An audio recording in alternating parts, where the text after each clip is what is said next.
Bem, até agora na nossa videoaula, vimos que a escola não é apenas um local para se passar um conteúdo, ela também prepara seres humanos para a vida.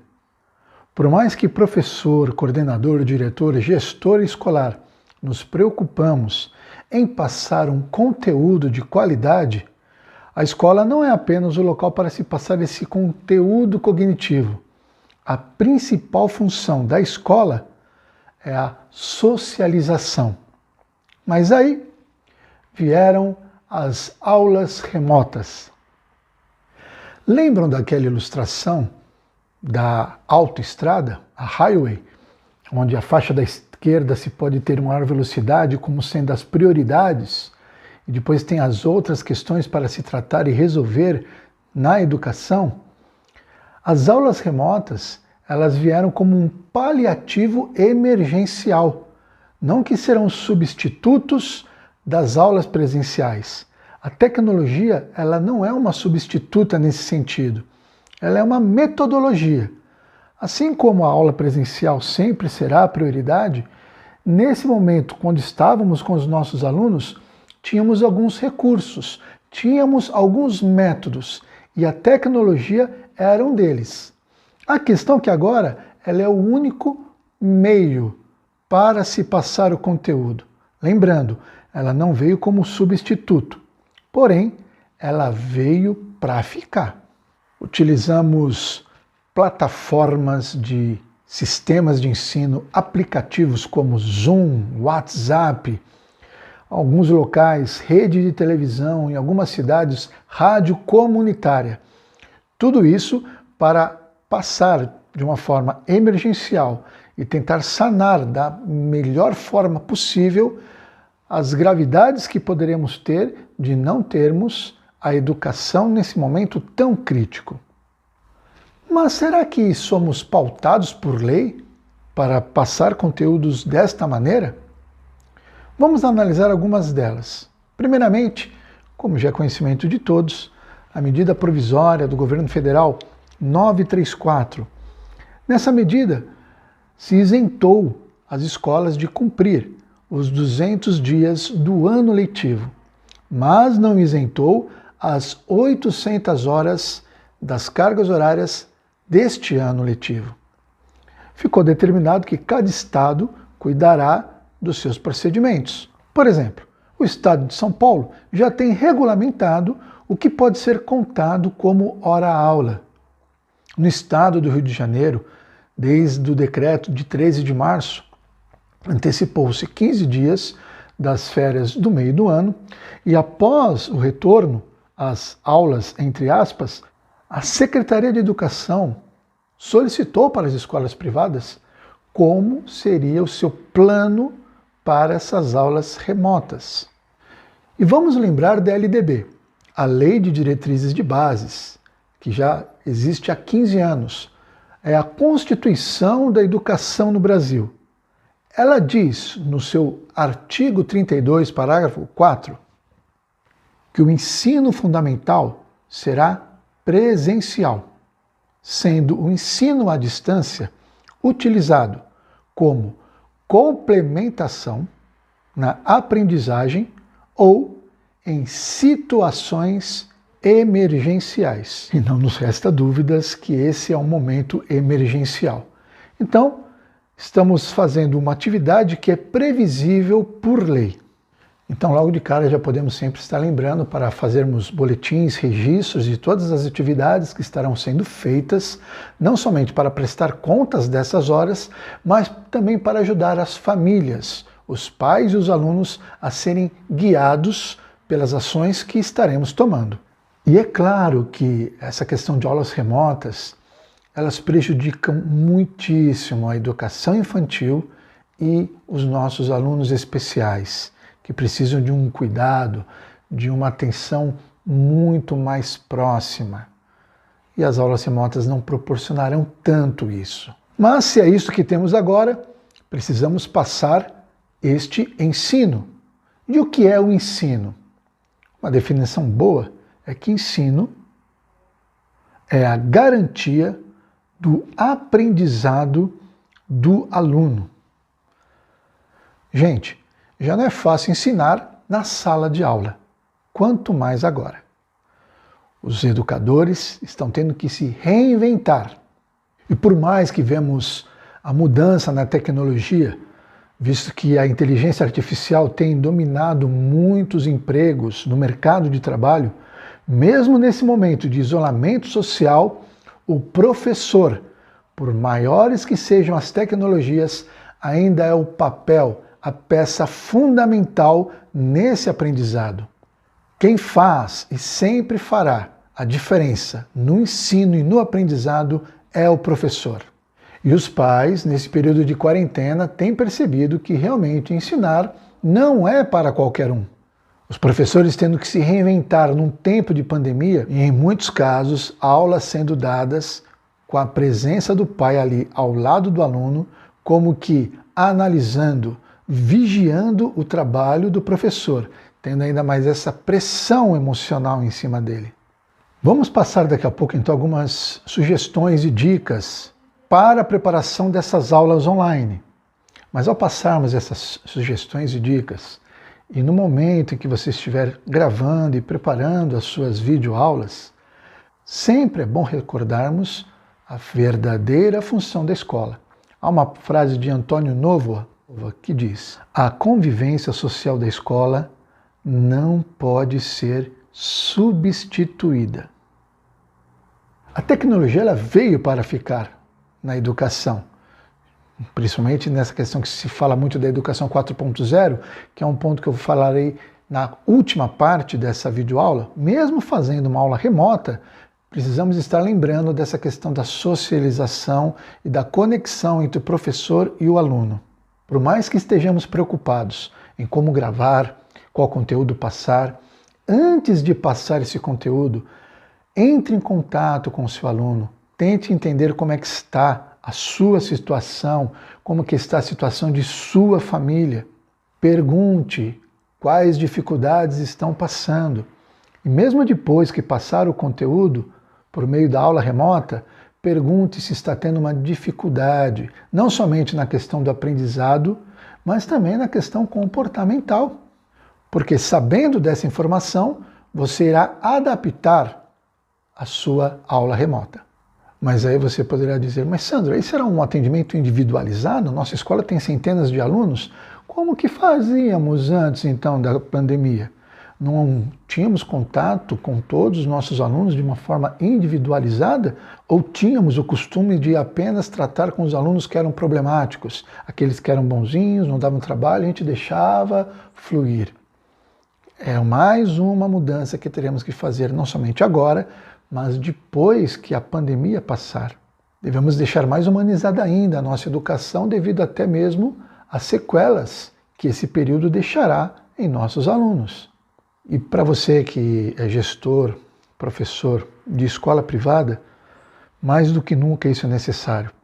Devido à crise financeira que está vindo junto a essa questão de saúde, está aumentando muitíssimo a evasão de alunos das escolas particulares. Então é o momento realmente de nós fidelizarmos os nossos alunos e suas famílias. Por exemplo, há famílias que, devido à questão de qual ano que o seu filho está cursando, têm seus filhos em mais de uma escola. Você poderá ver então agora a diferença que você pode estar fazendo, mesmo nesse mercado competitivo. Tenta pedir um feedback para eles, como que a outra escola está tratando essa questão. Será que a escola só está ligando para fazer cobrança das mensalidades? Ou ela está ajudando em outros sentidos?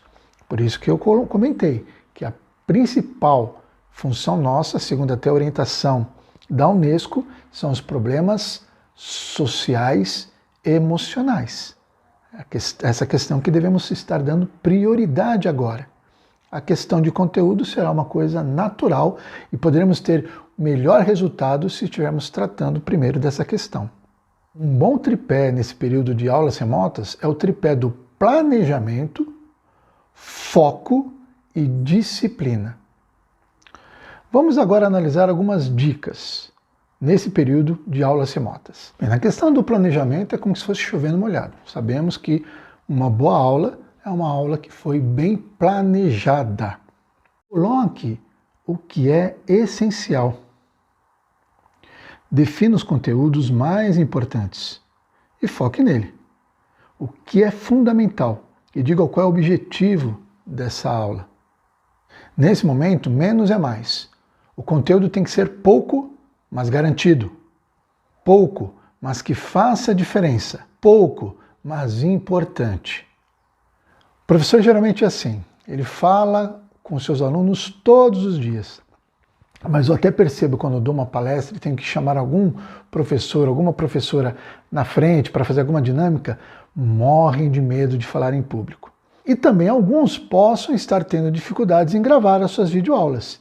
Vamos entender o seguinte: você é o professor, você que tem experiência, você que tem conhecimento da tua matéria. A questão da aula é mais fácil ainda. Por quê?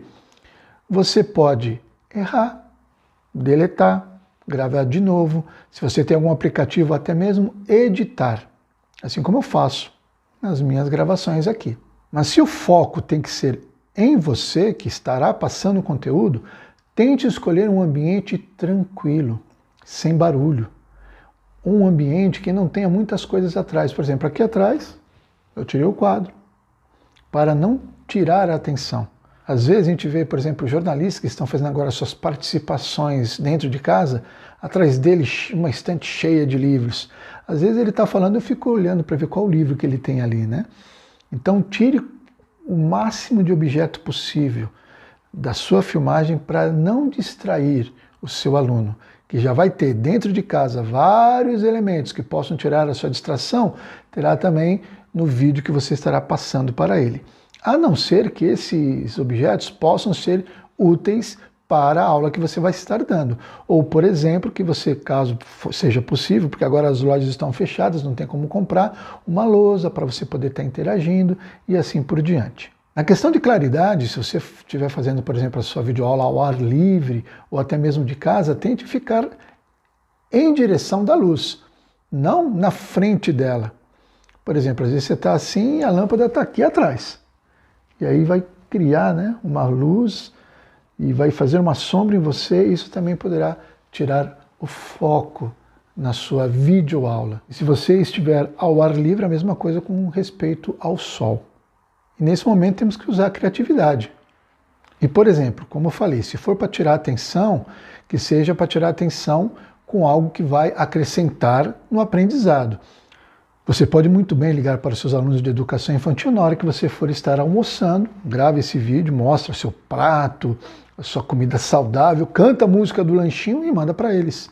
O mesmo pode ser na hora do soninho, na hora de fazer brincadeiras, usando os objetos e tudo que você tiver ao seu alcance para ajudar na ludicidade deste momento. E já que estamos falando muito da questão da imagem, 2 detalhes muito importantes, porque a maioria dos vídeos eles estão sendo gravados pelo celular.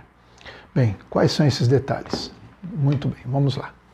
Primeiramente, limpe a lente do seu celular. Às vezes a filmagem ela não está com uma boa qualidade, justamente porque às vezes a gente põe o telefone, talvez por questão de maquiagem e tudo mais, aí fica um pouco borrado. Sempre vai lá e limpa a lente. Outro detalhe, eu acabei de mostrar para limpar a lente, né? Gente, é bem interessante isso, como muitas pessoas elas erram nesse sentido. As aulas já estão remotas, já está faltando o calor humano. E aí a gente pega e faz uma filmagem não olhando para a lente, mas olhando para a tela do celular, como eu estou fazendo agora.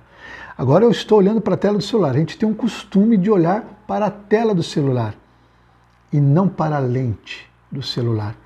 Esses dias na live que teve do Roberto Carlos, o Fantástico estava entrevistando antes o Boninho, que estava ali fazendo a direção da live que iria ocorrer dentro de poucos minutos, e até o Boninho, diretor da Globo, fazendo uma gravação ao vivo do seu celular, ele falava olhando para a lente e não para a tela do celular. Nunca se esqueça desse detalhe, para que o aluno possa sentir que você está dando uma atenção especial para ele.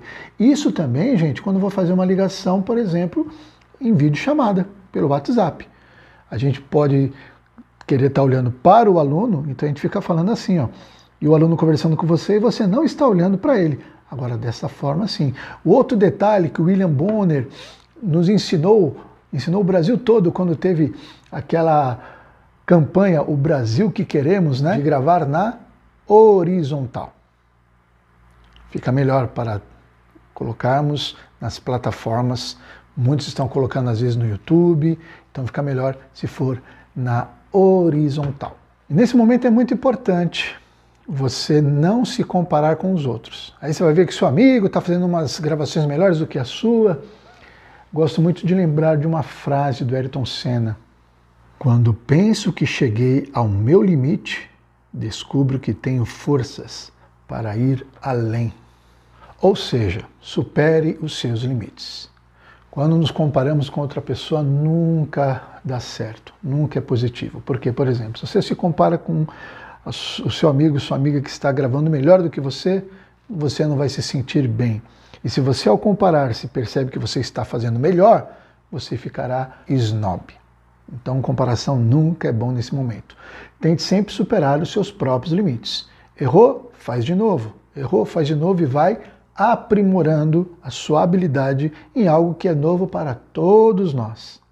Agora uma atençãozinha especial para as coordenadoras pedagógicas. Agora é um momento realmente de uma função muito importante de vocês, de ser o elo entre o seu corpo docente. Agora é o momento de você estimular que todos possam dar ideias. Visto que todos nós estamos aprendendo, precisamos muito das ideias que estão dando certo, aquele termo que usamos no inglês, que é o brainstorm, a tempestade de ideias boas para serem compartilhadas em todo o grupo. E o que mais tem agora são dicas e sugestões de vídeos no YouTube, sites de educação para nos ajudar nesse momento. Como foi comentado que a gente tem que ser conciso no conteúdo, não é o momento para passarmos uma enxurrada de informações e conteúdos para as crianças. Tem pais que já estão reclamando que a criança está ficando muito mais tempo em casa, estudando e fazendo as exigências que as escolas estão passando para elas do que o período presencial. Devemos lembrar que muitos dos aparelhos eletrônicos, celular, notebook, computador, que as crianças estão usando para estudar, são os mesmos aparelhos que os pais também estão usando no seu home office forçado. Então, precisamos analisar muito bem isso. E outro detalhe que eu já estava me esquecendo é de avisar que os pais não são professores. Se o aluno está com alguma dúvida, estimule ele a procurar você, professor, para tirar essa dúvida. E, em hipótese alguma, os pais devem fazer a lição de casa. Eu sempre explico nas minhas palestras nas escolas. O momento onde realmente o aluno aprende de forma definitiva é na lição de casa. É nesse momento solitário que ele vai realmente cravar o aprendizado na sua mente. Já que comentamos dessa questão de fazer um brainstorm, essa tempestade de ideias para colher boas ideias e compartilhar, eu tenho uma vertente de 2 trabalhos. Um deles é a questão de palestras para os educadores e nós também temos parceiros de faculdades de cursos EAD. Então nós frequentamos muitas escolas do Sul Fluminense, do Vale do Paraíba, do litoral norte de São Paulo, e temos alunos ali que fazem graduação, segunda licenciatura, pós-graduação, e aí a gente conseguiu já colher algumas ideias interessantes de alguns educadores e de algumas escolas. Vou passar para vocês, por exemplo, lembra que eu comentei da dificuldade da questão da educação infantil? Imagine as escolas que são berçários, são creches. Se você é uma escola particular nesse sentido, caso for possível, porque para a escola pública será um pouco mais difícil isso daí, mas se for possível também, por favor, faça. Bem, se não tem como o que passar de conteúdo, pega uma nutricionista que você já tem ali, que preste esse serviço na escola, peça para ela passar informações de uma alimentação saudável para os pais. Não que a mãe não saiba o que dê de comida para a sua criança, mas compartilhe com ela mais informações ricas para ela se sentir cuidada também. Reúna os talentos. não somente dos professores, mas de muitos alunos, faça uma live, faça uma gravação, compartilhe no grupo de WhatsApp. Pessoal, quem da sala de aula toca um instrumento, grava uma música, faça... Gente, as escolas estão percebendo talentos desconhecidos dos seus alunos. E lembra da questão da socialização que nós tínhamos comentado? Vamos continuar socializando os nossos alunos mesmo de maneira remota. Dica para os pais de como lidar com a questão da quarentena. Assim que acabar essa videoaula, que falta ainda a parte 4, o próximo vídeo que eu vou gravar é dicas de como fazer o home office ser produtivo na quarentena. Porque os pais estão não somente forçados a trabalhar em casa, mas com a presença dos filhos. O tempo, para ter uma ideia, né? Mais do que nunca os pais estão tendo tempo para ficar com seus filhos. Mas está sabendo utilizar esse tempo?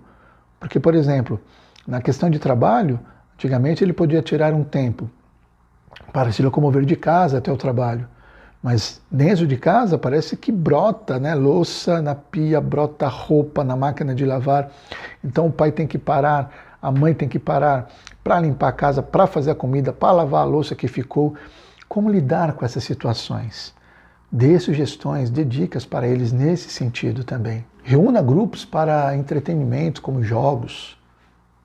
Tem muitas sugestões, muitas alternativas nesse sentido na internet. E uma das dicas que eu mais gostei, que eu deixei por último, faça alguma coisa para os avós. Tem escola que está programando fazendo entrevista com os avós para postar no site. Imagina você uma escola particular e você faz isso com os avós. Bem, quem é o seu cliente? Como a gente pode dizer, né? É o pai do aluno. O pai do aluno, nada mais, nada menos, vai ver a sua mãe ou seu pai sendo acariciado emocionalmente. Se ele estava fidelizado com o que você está fazendo com o filho, imagine então se você fizer algo para os avós. Ligue para ver se eles estão bem, dê sugestões para eles também nesse período de quarentena, podemos encontrar várias delas na internet. E dessa forma, gente, vamos cada vez mais aumentar o nosso elo, escola-família. Mesmo sendo uma parte dessa videoaula que estaríamos falando de aula remota, continuamos a falar da importância da conexão. Escola, família. Agora, o que será quando acabar a pandemia? E quando ela vai acabar? É o que estaremos tratando na última parte dessa videoaula.